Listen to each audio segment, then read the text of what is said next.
Soft TV na Audrey Cherotich na Innocent Okaro.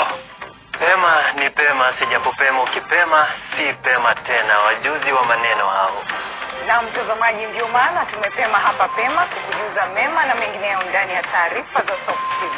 Lakini kwanza kabisa, vipasho. Swali si tu watakapolala usiku wa leo au watakapokula, ila watakapoanza kujenga maisha yao upya. This is the exact scene where Ibrahim Chege Ramadhan faced his demise. Lakini swali likibaki ni je, ni kukosa kwa serikali ama ni kukosa serikalini? Lazima wazidi kueneza amani, upendo na umoja ili Kenya kwa pamoja ibaki kuwa moja. Hauchi unakucha kulikucha kulichele. Je, ni kipi ambacho hakiko barabara kwenye hizi barabara? Azimio ni la umoja tu tukiweka Kenya kwanza, lakini Kenya kwanza haiwezi endelea kuwa ya kwanza kama haijawaweka wa Kenya kwanza. Innocent, nasikia unavocheza na maneno pale.